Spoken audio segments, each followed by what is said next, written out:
fibra que ya existe, pero hay desarrollos muy interesantes que tienen que ver con usar fibras de múltiples núcleos, lo cual ayuda a usar fibras a la antena, fibras al hogar, fibras alrededor de las carreteras para poder darle apoyo a los coches autónomos. Entonces, este es uno de los ejemplos donde vemos otra vez la sinergia entre las redes 6G, la fotónica y los nuevos avances hasta en las fibras ópticas mismas. Entonces, hagamos una pequeña parada sobre la necesidad del beamforming. Bueno, pues poder hacer beamforming en terahercios no es una tarea fácil, entonces una de las maneras es usar las redes de formación del dominio óptico, del dominio fotónico, porque generalmente una de las propiedades fundamentales de la fotónica es tener un gran ancho de banda y pérdidas bajas, ¿no? Entonces aquí es uno de los ejemplos de cómo se podría hacer eso, es tener una red de retrasos, antenas, 4 antenas, ya vemos que uno podría ser capaz de generar haces en las bandas terahercios o millimeter wave con cierta directividad. Bueno, ¿cómo hacer un time delay en fotónica? Pues hay diferentes maneras de hacerlo, simplemente guías de ondas de diferentes longitudes podría ser, pero hay manera muy elegante que es muy interesante y nos conecta con la colaboración que hemos empezado con el grupo de fotónica y computación cuántica aquí en Pereira, es el uso de los resonadores fotónicos en configuración de anillo. Es una estructura muy sencilla donde la luz entra, recircula en una circunferencia y sale y se confina dentro del anillo, donde uno puede hacer cosas como modularla por fase o al mismo tiempo empezar a manipular qué cantidad de luz entra y sale, ¿no? Estas estructuras tienen sus propiedades que son muy interesantes y hemos diseñado las antenas, todo eso se ha puesto conjunto y es uno de los ejemplos donde ya más concreto vemos cómo hemos tomado conceptos de la fotónica, los ponemos en un chip y vemos que lo que se genera es una señal inalámbrica, ¿no? La conexión entre cómo la fotónica tiene sinergia con la red de 6G, en este caso a través de realizar sistemas de beamforming en chip. Seguimos con esto. Vemos que una estructura tan sencilla como esta, pues tiene tiene dos propiedades. Una propiedad es la función de transferencia en función de la frecuencia. Tiene también propiedades donde se puede afectar el group delay, y dependiendo de los parámetros, la modulación de fase y el cambio de acoplamiento, uno puede ver que uno puede hacer tonalidad, puede hacer cambios de esto, ¿no? Entonces, esto es lo que hemos hecho en una de las plataformas de integración fotónica, es tomar esta estructura en interferómetro de Mach Zehnder, de que está abajo, ¿no? Entonces tenemos modulador, tenemos modulador de amplitud, modulador de fase. De esta manera podemos manipular el acoplamiento y también la modulación de fase dentro del anillo. Este circuito tiene 8 de estas estructuras y tiene 4 salidas, las cuales las usamos para conectar a las antenas, y cuando todo eso está junto lo hemos medido. Las mediciones de abajo son medidas en el laboratorio y el acoplamiento y la modulación de fase pues se hace con voltajes y con elementos térmicos en cada uno de esos anillos. ¿Por qué he parado aquí? Es porque quería dar uno de los ejemplos de cómo una estructura conceptualmente sencilla, al ponerla en integración, resulta en circuitos muy compactos, pero con una aplicación muy real. Bueno, uno diría, ¿dónde vamos a empezar y en qué lugar vamos a empezar a tener enlaces inalámbricos de 10 o 100 gigabits por segundo? Una de mis predicciones es que la vamos a ver en lugares donde tal vez no pensaría uno primeramente en ello, es en los data centers mismos, ¿no? Uno de los problemas grandes de data centers pues es la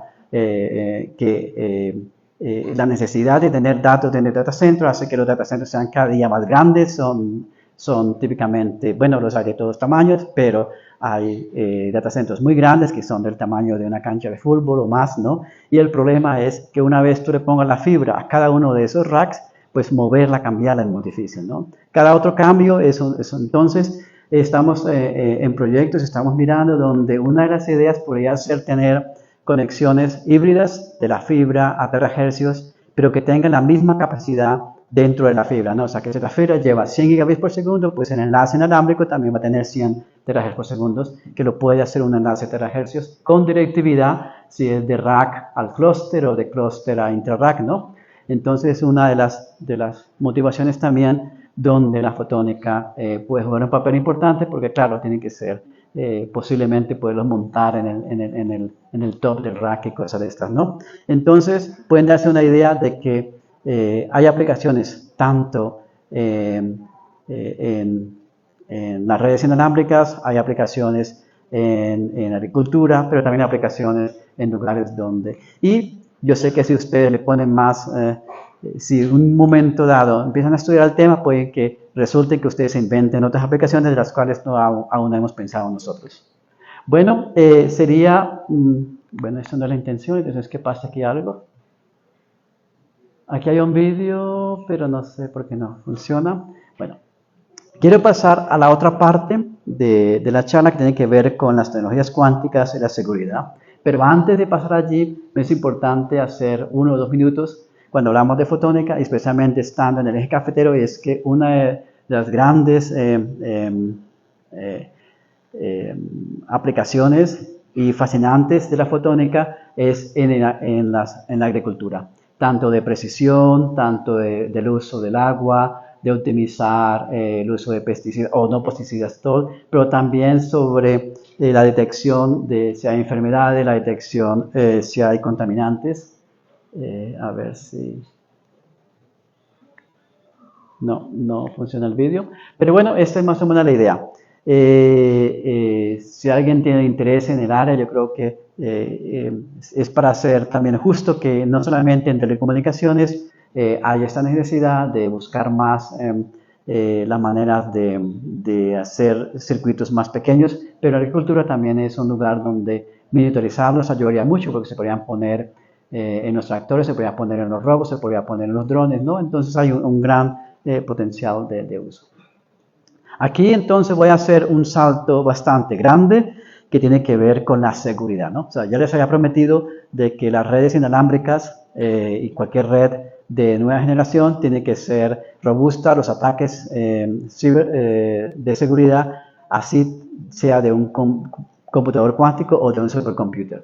Entonces eso tiene que ver con algo que es de todas las generaciones y de todas las historias de la civilización, que es cómo mantener y proteger mensajes secretos, por muchas razones, ¿no? Entonces, la manera como se hace esto en la ingeniería es con la aplicación, con la implementación de la criptografía. Entonces, la criptografía no es nada nuevo, lo conocemos, lo usamos todos los días, cada vez que tú pones en el web browser y está el S del protocolo, pues quiere decir seguridad. Cuando pagamos con PayPal o con GPay o cualquiera de estas, bueno, hay muchos ejemplos para empezar esta parte de la charla de que no es un tema que sea tan exótico como lo creemos. Pero lo que sí está pasando es que en este momento todos estos sistemas que son basados en la criptografía pública tienen que ver con usuarios que tienen una clave pública y una clave privada. Pero ¿de dónde sacamos esa clave privada? Viene generalmente de la solución o de un problema matemático de alta complejidad. Generalmente tenemos la asunción que es un problema difícil de resolver y que computacionalmente tomaría muchos años para resolver de dónde viene resolver el problema para poder hacer el hackeo de las claves. Algo ha pasado últimamente que tiene que ver que cada vez más las tecnologías cuánticas van avanzando y se prevé que en un momento dado, entre 5 o 10 años, no sabemos, alguien tenga un computador cuántico o un computador bastante potente que sea capaz de romper muchos de los sistemas de criptografía pública. Entonces, ahí viene lo que llamamos el problema de de quantum threat, la amenaza de los computadores cuánticos. La amenaza de los computadores cuánticos tiene que ver que si algún computador cuántico que sea suficientemente, que tenga suficientemente potencia de qubits es capaz de romper los algoritmos que últimamente se usan, supongamos el Delphi-Hellman, muchos de ellos, el RSA, los problemas de factorización, los puede romper un computador cuántico. Sistemas, supongamos, basados en hash o basados en AC, requeriría aumentar la longitud de la llave 2 veces, pero eso no garantiza que realmente no sea posible hacer el hackeo. Lo que pasa en este momento es que aún no existe un computador cuántico maduro, una tecnología que se pueda implementar prácticamente, pero eso no quiere decir que no vaya a existir. Entonces, esto generalmente se traduce en un problema que se llama el acumular datos hoy y luego hackearlos más tarde, y eso es lo que tratamos entonces de prevenir en este momento. O sea, porque si hay data que tiene una sensibilidad de más de 15 o 20 años o 10 años, en este momento ya se puede estar en peligro, ¿no? Porque alguien que tenga una intención maliciosa, pues puede simplemente empezar a almacenar datos, ¿no? Escucharlos y almacenarlos, y luego en el momento de que el computador cuántico, un supercomputador, ya se pueda comprar o tenga acceso a él, pues entonces podemos abrir todos los secretos. Hay muchas áreas de seguridad nacional, áreas de banco, áreas de la salud, porque generalmente un paciente, si empieza a acumular datos, pues desde la infancia, pues vive más de 60 años, ¿no? Entonces, hay áreas donde podemos ver que es importante empezar a pensar cómo proteger nuestra data, que sea resistente a los ataques de un computador cuántico. Una de las soluciones a que por lo menos la amenaza cuántica de almacenar hoy y hackear más tarde es el uso de otra tecnología cuántica, o sea que es apagar fuego con fuego, es usar una tecnología cuántica hacia la amenaza de los computadores cuánticos, y es el intercambio de claves cuánticas. Entonces, se asume que el receptor y transmisor, que generalmente en la literatura lo usamos como Alice y Bob, ellos usan fotones para comunicarse, y por la ley de la física sabemos que si estos fotones tienen cierto entrelazamiento o ciertas propiedades de que si alguien trata de interferir, entonces sabemos que el canal no es seguro y podemos interrumpir la emisión y transmisión de llaves.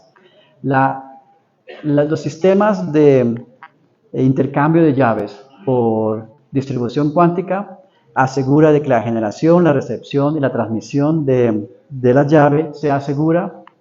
Eso quiere decir que en el momento de que alguien trate de interrumpir o trate de hacer hackeado, entonces podemos saber de que eso pasó y podemos parar el proceso.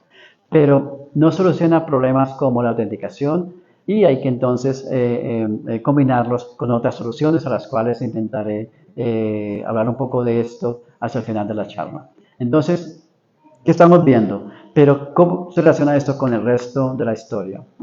Generalmente, para poder montar un sistema de distribución de claves cuánticas o de llaves cuánticas, hay que tener un sistema de aplicación, que es el que pide o solicita una llave cuántica. Hay que tener la generación, el generador de las llaves cuánticas como tal, y hay que tener pues el canal clásico de toda la vida, que es el que va a usar esas llaves ya resistentes a los ataques para poder encriptarlas, ¿no? Entonces, generalmente un sistema de comunicación que tenga apoyo a las llaves cuánticas tiene por lo menos 3 canales. Ya. Aquí podemos ver de una vez que un sistema de este tipo tiene la parte clásica, la parte cuántica y todo el software de toda la vida que es encriptado o decriptado, ¿no? Por lo tanto, es uno de los retos para cualquier ingeniero, que para poder entender un sistema de estos, generalmente hay que manejar los conceptos de criptografía, de comunicaciones ópticas, de quantum y también de redes de comunicaciones, ¿no? KMS es una parte que está por Key Management System, porque en el momento que tú tengas tus llaves y sean resistentes a un ataque cuántico, pues es un recurso de mucho valor. Entonces, es una parte de System Engineering o de Software Engineering al cual hay que ponerle mucha atención, ¿no? Entonces, quería hacer una pausa aquí porque esto es uno de los retos que cuando decía cuando empezamos la inauguración de esta semana, que es lo que va a venir, ¿no? Entonces requiere un poco de reflexión porque son áreas donde vemos los conceptos de electrónica, los conceptos de software engineering, los conceptos de cuántica y fotónica, todos combinados. Bueno, vuelvo un poco hacia atrás ahora, porque es importante volver a ver la necesidad de trabajar en fotónica para que esos sistemas de distribuido de llaves cuánticas sean reales. Tiene que ver con la miniaturización. En este momento, un sistema de QKD se ve de esta manera. Si uno lo abre, es lo que hay adentro, son sistemas discretos. Y si van a estar en cualquier rack, si van a estar en cualquier data center, si van a estar en cualquier lugar cercano al usuario o alrededor de la carretera para que nadie haga hackeo de los sistemas que apoyan a los coches autónomos, entonces tiene que ser mucho más pequeño, ¿no? Y muchos de los, en sí, los sistemas de distribución de llaves cuánticas son basados en fotónica, en algunas de las propiedades de los fotones, ¿no? Entonces, este es un ejemplo de la implementación en fotónica de uno de los protocolos. En este caso podemos ver que existe transmisión, recepción, decodificación de los bits. Este es un sistema basado en correlación de fotones que van en diferentes tiempos, time slots, y todo está hecho en fotónica. Se usan dos tipos de plataformas fotónicas, por eso hay uno de color verde y uno de color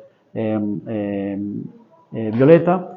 Es para un ejemplo de que ya en este momento uno es capaz de poder integrar esa caja grande que mostraba en el slide anterior, hacerlo en sistemas mucho más pequeños con la integración fotónica. Bueno, vuelvo entonces a las redes inalámbricas. Ya habíamos hablado de que para poder dar apoyo, para poder dar cobertura a una red inalámbrica, hay una red de transporte óptico que está por todo lado, ¿no? O sea, si no llega la fibra a la antena, es muy probable de que no podamos dar la cobertura ni la capacidad necesaria. Pero estas redes ópticas, esas conexiones a la antena misma, tienen que ser protegidas porque pueden ser susceptibles a los ataques de un quantum computer, pero también pueden ser parte, si hay alguien malicioso, de empezar a almacenar los datos y luego decodificarlo más tarde. Entonces, por eso el poder tener redes que sean robustas a los ataques de hackeo ahora mismo son también relevantes para la red 5G y para la red 6G, y tienen que estar protegiendo la parte del transporte óptico, de transporte fotónico. Pero una red inalámbrica tiene muchas otras cosas. Una red inalámbrica hay que autenticar quién es el usuario, quién tiene acceso a la configuración, y eso se hace a través de unas plataformas llamadas redes definidas por software. Entonces, todo esto es software, es computer science. Las software defined networkings son enlaces de agentes que identifican, hacen reconfiguraciones, y si alguien es capaz de tener comando y no es el que debe tener comando del enrutamiento, pues también está destruyendo la confiabilidad de la red inalámbrica. Entonces, aquí también entra la necesidad de ir pensando en cómo hacer estas conexiones de SDN robustas a los ataques cuánticos, y entonces QKD también tiene un rol muy importante aquí. Bueno, en este punto, entonces, debería decir que la manera de poderse proteger ante los ataques de un quantum computer para seguridad, pues se puede solucionar con distribución de claves basadas en una tecnología cuántica, pero también existen avances y ya estándares para poder aumentar la seguridad de la encripción, de las firmas y de los certificados criptográficos, usando algoritmos mucho más difíciles de computacionales, que es lo que se llama el post-quantum cryptography. Y realmente la tendencia es empezar a buscar maneras, formas de hacer sistemas híbridos donde podamos, supongamos, la parte inalámbrica o la parte hacia el edge va a ser protegida por post-quantum cryptography, y la parte óptica, backbone, threshold, puede ser protegida con llaves QKD, y hay diferentes maneras de combinarlas, ¿no? Dependiendo del escenario. Esto abre muchas posibilidades, esto abre nuevas maneras de pensar, y aquí pues es un área que se empieza a manejar y hay todavía muy pocos o todavía no hay productos que hagan esto, simplemente una o dos compañías que ha hecho algunos pilots en Corea en este momento. Entonces, para hacer y cubrir en méritos, comunicaciones robustas a ataques cuánticos combinarán el QKD y el post-cuántico. ¿Cómo y cuándo y dónde? Creo que es todavía área de debates. Y por supuesto, si seguimos en esta dirección, la alternativa y la visión global es que en un momento dado, no sabemos cuándo, comunicaciones globales van a ser cuánticas y existen ya bastantes proyectos a nivel mundial de empezar a hacer distribución de pares de fotones entrelazados entre satélites de la Tierra. Y yo creo que con esto empiezo a cerrar mi charla de que podemos ver los avances de hoy de una manera muy concreta, que es cómo empezar a hacer sistemas que protejan los secretos de las redes 5G y 6G. Van a tener que ver mucho con los avances en la fotónica integrada, pero estamos empezando una era que va más allá del 5G y 6G, que es la era de las comunicaciones globales cuánticas. Con esto quiero también dar las felicitaciones a la escuela, a la iniciativa de crear la Escuela de Fotónica de Colombia. Creo que es una iniciativa que necesita apoyo y también felicitaciones por eso. Y antes de terminar, pues agradecimientos al equipo en Eindhoven, pero también de que muchas de las figuras y de los temas pertenecen al Common Creators y también al repositorio de figuras y de media de la Universidad de Eindhoven. Y con esto les agradezco y pueden siempre contactarme si hay alguna duda, y lo que no pueda responder yo, pues entonces se lo pasaré a mi equipo. Con esto, muchas gracias y espero que haya podido darles de una u otra manera una charla donde se pueda conectar, aunque sea a nivel global, la importancia y el rol que juega la fotónica en apoyar los avances en las tecnologías cuánticas, especialmente en criptografía, y que uno de los casos del uso de la criptografía cuántica es la protección de las redes 5G y 6G. Muchas gracias.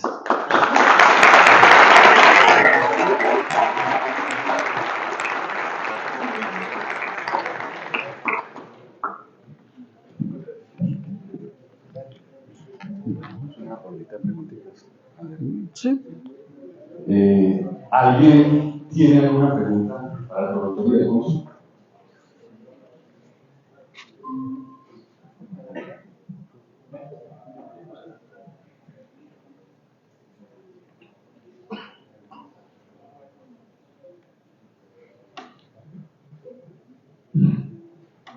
Cuando estoy relacionado, tenemos que preguntar a veces que cada quien saca su antena como puede e intenta también compartir las antenas con los vecinos.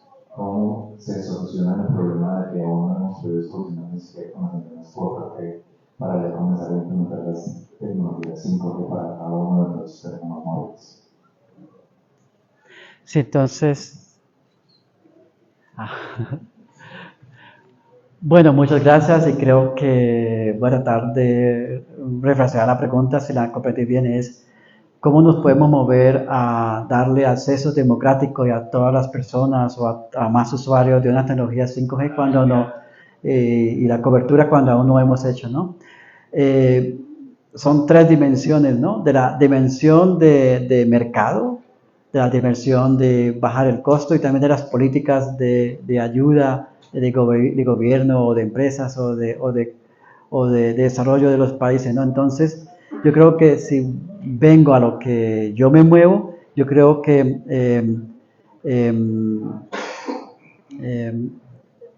una de las cosas que podemos hacer nosotros desde la academia y de la universidad es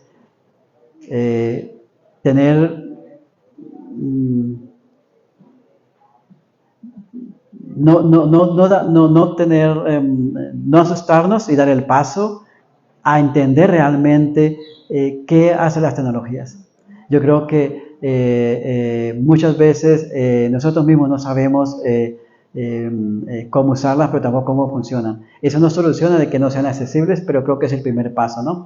Porque de ahí yo creo de que cuando se comprenda de qué se necesita, va a venir la demanda, va a venir la petición, va a venir la exigencia y tal vez eso haga que que haya tensión, ¿no? Y no sé si esa era la pregunta, pero fue como la interpreté.